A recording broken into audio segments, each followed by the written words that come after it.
মেহরিমাকে বললাম, দেখো মিহু, আকাশ সবসময় স্বচ্ছ থাকে না। কোনো অচেনা বাতাসে কালো মেঘের ঘনঘটা সৃষ্টি হবে। সেই কালো মেঘ বৃষ্টি আসে। তোমার সাথে আমার সম্পর্কটা স্বচ্ছ হলেও হঠাৎ কালো মেঘ এসেছে, তাই আমি আর তোমার সাথে সম্পর্ক রাখতে চাই না। তুমি তোমার মতো থেকো। মেহরিমা আমার কথার কোনো প্রতি উত্তর করলো না। আমার দিকে কিছু সময় ড্যাব ড্যাব করে তাকিয়ে রইল। জোরে নাক টানলো সে। বুঝলাম সে নীরবে কাঁদতেছে। কিছু মেয়ে আছে যারা শব্দ করে কাঁদে না, নাক টেনে টেনে কাঁদে। আবার সেই কান্নার সময় যখন কথা বলে তখন ফোপানোর আওয়াজটা বেশি শোনা যায়। এমন কান্না আমার অনেক পছন্দের। অদ্ভুত, তাই না? পুরুষ মানুষের মেয়েদের প্রেমে পড়ার জন্য খুব বেশি কারণ লাগে না। মেয়েদের প্রতি পুরুষেরা একটু বেশি ঝুঁকে থাকে। খালি ডিপলি পছন্দের জন্য একটা বিশেষ কারণ থাকতে হবে। যেমন সব মেয়েদের তো চুল কম বেশি থাকে, কিন্তু কারো কারো চুলের স্টাইল এত আকর্ষণীয় যে যে কোনো ছেলেকে অ্যাট্রাকশন করে ফেলে। ঠিক এরকম আমার মেহরিমার নীরব কান্না আর কান্নার সময় তুতলিয়ে কথা, নরম টোনে কথা বলাটা অনেক পছন্দ। সে নিজেকে কিছুটা সামলে নিয়ে বলল, সত্যি তো তুমি চলে যাবা? হ্যাঁ, অনেক হয়েছে, আর পারছি না আমি। এভাবে থাকা যায় না তোমার সাথে। আবি, তুমি অনেক খারাপ একটা ছেলে। ঢং করবা না। আমি খারাপ তো খারাপই থাকবো। একদম যোগাযোগ করার চেষ্টা করবা না আমার সাথে। আমার পক্ষে তোমার সাথে থাকা, তোমাকে টলারেট করা ইম্পসিবল হয়ে গেছে। I live alone, please go. আচ্ছা। দুজনে চুপ হয়ে গেলাম। সকালের রোদ ধীরে ধীরে করা হচ্ছে। পাবলিক পার্কের একটা বেঞ্চে বসে আছি। এখানে অনেকে সকালে জগিং করতে আসে। মেহরিমার সাথে আমার দেখা করার এটাই সময়, কারণ এই পার্কের পাশে স্কুল আছে একটা। সেই স্কুলে মেহরিমার ছোট বোন পড়ে। স্কুলে নিয়ে আসে সে রোজ, আর রোজই আমাদের দেখা হয়। সামনের দিয়ে লোক হেঁটে যাচ্ছে। মেহরিমার চোখ দিয়ে পানি পড়ছে, সেটা দেখতে পাচ্ছি। কয়েকজন তাকাচ্ছে ওইদিকে। আমার ভিতরে কেমন যেন ফিলিংসলেস অনুভূতি হচ্ছে। কোনো মন খারাপের অনুভূতি দেখছি না। আমি বসা থেকে উঠে দাঁড়ালাম। যা বললাম সেটা করবা। আমাকে যেন কল মেসেজ না করা হয়। থেকো তুমি। আচ্ছা। চলে আসলাম মেহরিমার থেকে। ওর সাথে আমার সম্পর্ক 2 বছরের বেশি হয়ে গেছে। 2 বছরে অনেক কিছুই হয়েছে, তবে কখনো যে ওর সাথে ব্রেকআপ করব বা চলে আসবো তাকে ছেড়ে, এমনটা কখনো ভাবিনি। মেহরিমার বাবা পুলিশ। ওনার মেয়ের সাথে প্রেম করার অপরাধে আমাকে 2বার থানাতে ধরে নিয়ে যাওয়া হয়। প্রথম যেদিন উনি আমাকে রাস্তা থেকে ধরে নিয়ে যায় থানায়, সেদিন মানুষজন তাকিয়েছিল আমার দিকে হা করে। এলাকা মহলে আমার আবার একটু পরিচিত আছে, মানে 2-1টা কবিতার বই লিখি, বেশি পরিচিতি লাভ করেছি। যদিও কবিতাগুলো একটু এলোমেলো মার্কা। প্রথম কবিতার বই ছিল কত কবিতা। সে বইয়ের কবিতা পড়েই মেহরিমা আমার প্রেমে পড়ে। সেখান থেকে একটি কবিতা মেহরিমার অনেক পছন্দ। তোমাকে মনে পড়ে মৃত্যুর মতো, কনকনে শীতের মতো জড়িয়ে আসো তুমি। তোমাকে ভোলার চেষ্টা করলে হৃৎপিণ্ড থেমে যেতে চাই। যেভাবে মৌমাছি বাঁধে চাক, তৃষ্ণার্ত পাখির মতো তুমি সেভাবে মনে ছেকে বসো। আমি নিজেকে বুঝিয়েছি বহুবার, মৃতর আবার চিকিৎসার কি প্রয়োজন, কিন্তু তোমার অযত্নে ফেলে যাওয়া কাঠগোলাপেরা আমাকে যত্ন করে বুঝিয়ে দেয় জীবনের দাম। আমার তাই বাঁচার সাত জাগে, পেতে ইচ্ছে করে ফড়িংয়ের জীবন, উঠতে ইচ্ছে করে তোমার শহর, তোমার বাড়ির সামনে বাগানের ঘ্রাণ, তোমার দরজায় চৌকাঠ, তোমার খুলে রাখা মনের দুয়ার। ইচ্ছে করে নিশাচর হই তোমার বাগানের অযত্নে ফেলে রাখা কাঠগোলাপ বক্ষের সহিত সহিত্য করি। তাদের বন্ধুসুলভ জানিয়ে দিই আমি তোমার সেই অযত্নে ফেলে আসা কাঠগোলাপ। সে ধুলোজমা কবিতায় খাতা যা আজও পড়ে দেখিনি কেউ। তাদের অনুনয় করে বলি, আমাকে তোমরা একটু নিঃশ্বাস নেওয়ার জায়গা দিবা। এই কবিতাটা মেহরিমার অনেক পছন্দ ছিল। সে আমাকে শোনাতো প্রায়। যেদিন প্রথম থানায় আসি, ওই দিন কেন আমাকে তুলে আনা হয় জানতাম না। কবি বা লেখকদের থানায় আসাটা গর্বের বিষয় মনে হয় আমার কাছে, কিন্তু আমাকে লকাপে ঢোকায় না। বড় স্যারের সামনে আমাকে বসানো হয়। লোকটা মোটা গোছের, বেশ নাদুস নুদুস। আমাকে প্রশ্ন করে, আবির হাসান শুভ্র নাম তোমার? জি আজ্ঞে। আমাকে তুমি চেনো? নাম তো মহিন চৌধুরী লেখা, থানার অফিসার। আমি তোমাকে কেন তুলে এনেছি জানো? গুরু গম্ভীর ভাব বিরাজ করছে। আমি মাথা নেড়ে জানি না বুঝলাম। লোকটা টেবিলের দিকে এগিয়ে এসে বলে, আমার নরম সরম মেয়েটা তোমার মতন এমন উচ্ছৃঙ্খল ছেলেকে প্রেম করে কি করে? ওহ, আপনি কি চৈতির বাবা? না, চৈতিকে। তাহলে আপনি কি রিমের বাবা? কি বলো, রিমিকে? তাহলে কি আপনি শিলার বাবা হন? আরে এরা কারা? আরও আছে তো, এখন কোন মেয়ের বাবা সেটা তো জানি না। মানে কি, কয়টা মেয়ের সাথে প্রেম করো? ও, আপনি মেহুর বাবা? আসলে আমার প্রেমে পড়ে অনেকে, আমি প্রেমে পড়েছি মিহুর। আপনি তো বলেছেন প্রেমে পড়েছে আপনার মেয়ে, এটা তো বলেননি আমি প্রেম করছি কিনা। মেহেরিমার বাবা আমি। কয়েকদিন ধরে তোমরা দুজনে ঘোরাঘুরি করছো, খবর পেয়েছি। এত সাহস কে দেয় তোমাকে? আঙ্কেল, সাহসটা আপনার মেয়ে দিয়েছে। আপনার সাহস আপনার বউ দেয়, যারা ডাকাতি করে তাদের সাহসও তাদের বউই দেয়। বেশি কথা বলো তুমি। জি স্যার, আমাকে তুলে এনেছেন কেন? মানুষজন কি ভাববে? চুপ, তোমারে আমি জেলের ভাত খাওয়াবো। স্যার, কি রান্না হয়েছে? আমি আবার তরকারিতে মশলাপাতি কম খাই, একটু সালাদের ব্যবস্থা করে দেন। জেলের ভাত প্রথম খাবো, অনেক এক্সাইটেড। ওই কে আসিস রে? বজ্জারটাকে বের কর, বজ্জারটারে বের কর আমার সামনে থেকে। কিন্তু আমি কিভাবে যাব? বলছি 500 টাকা হবে আঙ্কেল। মানে টাকা কেন? সকাল সকাল তুলে আনছেন, মানিব্যাগ আনিনি, বাসে যাব কিভাবে? আর সকালে যেহেতু বের হয়েছি, রেস্টুরেন্ট থেকে খেয়ে তারপর যাব। 500 টাকা দেন তো। মেহরিমার বাবা চোখ পাকিয়ে তাকাই আমার দিকে, মানিব্যাগ থেকে কচকচে 500 টাকার নোট বের করে দিলেন। বুঝলাম মেহরিমা বড়ই আদরের ওনার, না হলে আমাকে না ঠেঙে টাকা দিত না। যাক, ভালোই হয়েছে, পুলিশ জনগণের থেকে টাকা খাই, এখন থেকে মাঝে মধ্যে এসে ওনার থেকে টাকা নিয়ে বলবো আমি পুলিশের থেকে টাকা খাই। আমি আর রাজভাই সাথে বসে আছি, উনি সিগারেট ধরিয়ে টানছে আর ফোনের ওয়ালপেপারে একটা ছবি সেভ করে দেখছে বারবার। ছবিটা এমন যে উনি কান ধরে বসে আছে আর সামনে একটি মেয়ে কোমরে হাত দিয়ে রাগে লুকে তাকিয়ে আছে।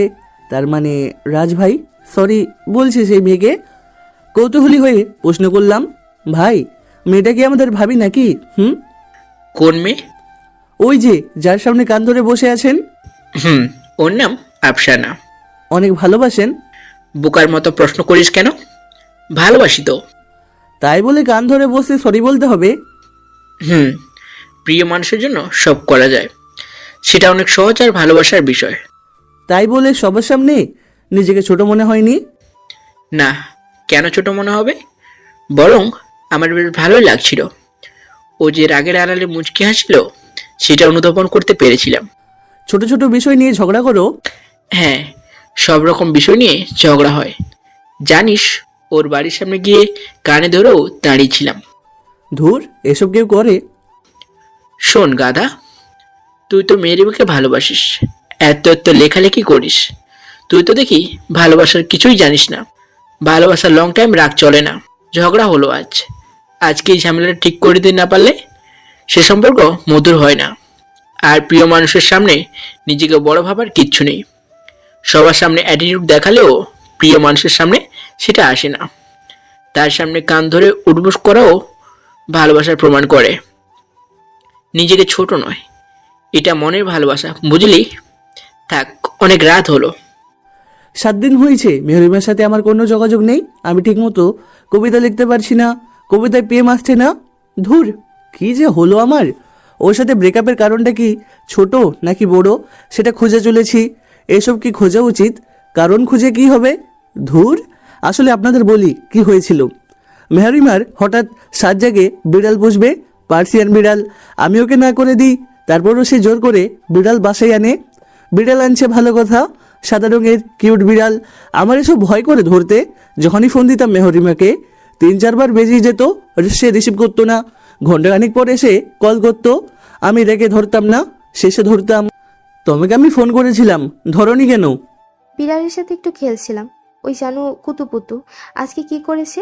আজকে আমি শুয়েছিলাম, আমার বুকের উপর এসে আমার গলায় কিস করেছে। সুরসুরি লাগে না বলো? দিয়েছি বকা। আমার উপর অভিমান করে চলে যায় অন্য রুমে। ওর অভিমানটাই ভাঙাচ্ছিলাম। ওহ, জানো আর কি হয়েছে? কুতুপুতু আমার কোলে এসে ঘুমাবে, এত সরিয়ে দিই আবার আসবে, পাগল একটা। আচ্ছা। কুতুপুতু একদম ছোট বাচ্চাদের মতো করে। খাবার টেবিলে গিয়ে সামনে বসবে, আমি খাইয়ে দিই, কত মিষ্টি করে আমার থেকে খাবে ও। এই দাঁড়াও, কুতুপুতু ডাকছে কেন, দেখে আসি। কলে থাকো। কিছু বলার আগেই তার সারা শব্দ অফ হয়ে যায়, মেজাজ আরও খারাপ হয়ে যায় আমার। রাগে কলটা কেটে দিই।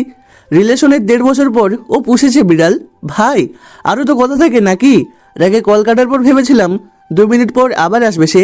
কল কেটেছি বলে এসে বকা দেবে, কিন্তু না, সে আসে 2 ঘন্টা পর। কল করে আমাকে বলে, কল কেটে দিয়েছিলা তখন? হুম। আসলে কুতুপুতুর গায়ে ময়লা পড়ছিল, গোসল করালাম। ওর ঠান্ডা লাগছিল বলে কোলে করে নিয়ে হাঁটছিলাম। সে আমার কোলে ঘুমিয়ে পড়ে। জানো, আজকে আমি কুতুপুতুরে সাজিয়েছি। দাঁড়াও, তোমাকে পিক দিই। লাগবে না। দেখো দেখো, ভাবছি ওর জন্য কিছু শপিং করব। বিড়ালের জন্য কিসের শপিং? এই যে কিছু কাপড় কিনবো, সাজগোজের জিনিস কিনবো, খেলনা কিনবো, আরো কত কি। একটা গার্লফ্রেন্ডও খুঁজো। ও গার্লফ্রেন্ড কি করবে? আমার জন্য বলেছি, রাখলাম। বাই। কল কেটে দিই। আগে এমন রেগে গেলে কল কাটলে যতক্ষণ না রিসিভ করবো সে কল দিয়ে যেত, কিন্তু এখন কল কাটার পর ঘন্টা পার হবে, তারপরও মেহরিমার কোনো কল আসে না। মেজাজ আরও খারাপ হয়ে যায়। দিন দিন ওর বিড়ালের প্রতি ভালোবাসা বেড়েই চলেছে।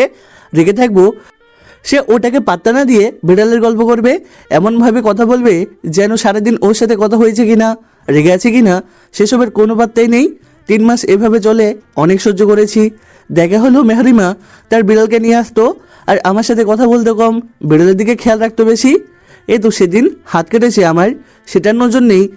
তার পার্সিয়ান বিড়াল নিয়েই ব্যস্ত। সেদিন ওর সাথে ব্রেকআপ করব, সেদিন ও বিড়াল নিয়ে এসেছে, আমার দিকে তাকায় কম, বিড়ালের সাথে কথা বলতে ব্যস্ত। কি রে কুতুপুতু, এমন বাচ্চাদের মতো করিস কেন? এই তো আমি, খালি কাছে থাকার ধান্দা করিস। এত জ্বালাস কেন?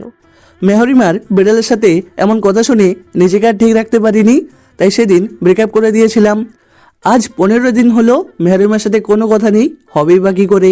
ব্রেকআপ করে দিয়েছি আমি, ওর কি হবে? সে ওর কতবতু বিড়াল নিয়ে ব্যস্ত, থাক সে ওর মতো। আমারই ভুল ছিল ওর প্রেমে পড়া। যে মেয়ে বিড়ালকে ভালোবাসে সে তার হাজবেন্ড বয়ফ্রেন্ডকে ভালোবাসতে পারে না। 15 দিন পর সন্ধ্যার একটু আগে বাসা থেকে বের হয়েছি। আজকে শীত পড়েছে বেশ, হাঁটছি আমি, হঠাৎ একটা গাড়ি এসে পেছনে থামলো। তাকালাম না, শুনতে পেলাম, ওই ছেলে দাঁড়াও। ঘুরে তাকালাম, একটা পুলিশ এসেছে। জি বলেন। গাড়িতে ওঠো। কেন? বড় স্যার ডেকেছে। কোনো কথা বললাম না। আমি আবার কি করলাম? আমি তো আর ওনার মেয়ের সাথে এখন রিলেশনও নেই, হয়তো উনি জানি না। বুঝিয়ে বলতে হবে আজ। ভাবতে ভাবতে থানায় চলে আসি। মুহিন স্যারের সামনে এসে বসলাম। 5 মিনিট ধরে বসে আছি, উনি ফোনে কথা বলি যাচ্ছে। হাবিলদার চা দিয়ে গেছে। শীতের সন্ধ্যায় গরম চা মন্দ নয়, খেতে থাকি। হঠাৎ উনি ফোন রেখে বলল, তোমার কি কখনো বোধ বুদ্ধি হবে না? স্যার আসলে আপনি ভুল বুঝছেন। কি বুঝাবো আমি? হ্যাঁ, আপনি যে ভেবেছেন এরকম না। আমি অনেক আগে থেকেই আপনার মেয়ের সাথে কথা বলা অফ করে দিয়েছি, আপনার চিন্তা নেই।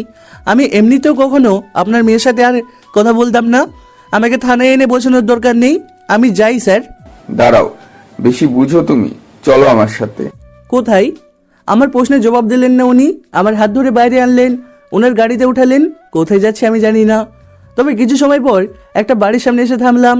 আমাকে নামতে বলল। আমার কি দৌড় দেওয়া উচিত? না না, দেখি কি হয়। উনি নেমেই আমার হাত ধরলেন, বাড়ির ভিতরে এসে চিৎকার করে বলতে থাকলেন, কই রে মা, এইদিকে আয়। আমি বাড়ির ভিতরে চারপাশে তাকাচ্ছি। 2 তলা একটা বাড়ি, ভিতরটা অনেক সুন্দর। হঠাৎ কে যেন দৌড়ে আসলো। আমি তাকাতেই দেখি মেহরিমা দাঁড়িয়ে আছে। আমি চোখ বড় বড় করে তাকিয়ে আছি মেহরিমার দিকে।